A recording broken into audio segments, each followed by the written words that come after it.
Жақсы ит. Әңгіме. Арланның иесі үйін сатуға қойып, өздері қалаға көшіп кетті. Иесіз қалған иттің жарытып ас ішпегеніне аптадан асты. Көшуге әрекет жасалып, көліктер қақпадан еніп, заттар түйдек-түйдек теңге айналып, буыншақ түйіншектер көлікке артыла бастағанда ғана көшірісіп жатқандар байлаулы тұрған арланға назар аударды. Бірі босатып жіберейік десе, енді бірі босқа қаңғыртқанша атып тастаған жөн шығар деді. Иттің аянышты түрін көрген көршісі, жаңа иесі табылып қалар обалды деді. Не керек, арлан өзін иесі қалаға әкетпейтінін анық түсінді. Иесі асыл тұқымды ит асырасам керек болып қалар деп мойнындағы қарғы бауын ағытып алды да арланды босатып жіберді. Арлан иесін қимай көш артқан көліктің соңынан ауылдың шыға беріс қақпасына дейін қапталдаса жүгіріп отырды. Ақыры арқыраған көлікке ілесе алмай, жол бойында шоқиып ұзақ отырды. Осы сәтте арланды жақын барып көрген пенде болса, оның көзіндегі мұңға шыланған жасты көрер еді. Содан бері орталықтағы базардың күл қоқысын кезіп жүргені.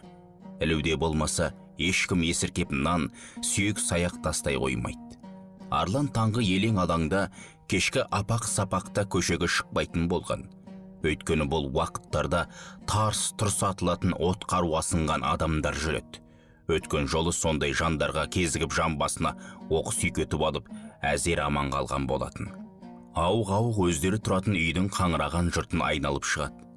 Үй әлі иесіз. Шарбақтың іргесінен кіріп шығатын тесігі бар.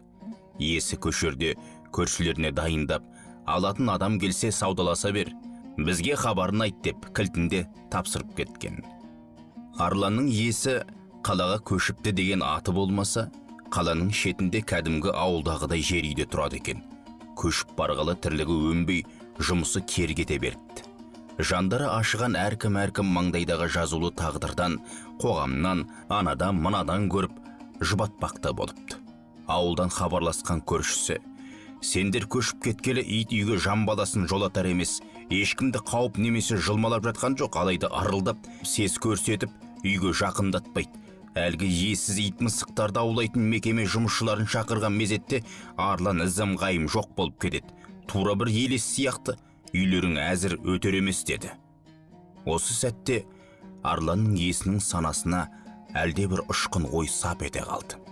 Таңертеңгі шай үстінде отбасы мүшелеріне қарап, үлкен бала келінмен осында қалада қалсын. Қалғанымыз ауылға қайта көшеміз. Ырыс пен несібені, кие мен қазынаны жұртқа қалдырып кеткен кінәнің кілті өзімізде екен ғой деген арланның иесі елге бет алмаққа бекінді. Ауылдың ортасындағы қара шаңырақтың қақпасынан енгенде, есігінің алдында артық еті қалмай, арсасы шығып жүнжіп кеткен арланды көріп, кешір мені.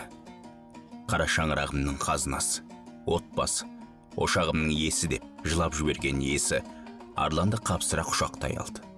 Сол түні арлан ауыл ішінде қуаныштан әрлі-берлі ұзақ шапқылады. Ертеңіне арланды ешкім де көре алмады. Жақсы ит. Мақсат Қарғабай. Оқыған Қуат Ахметжанов.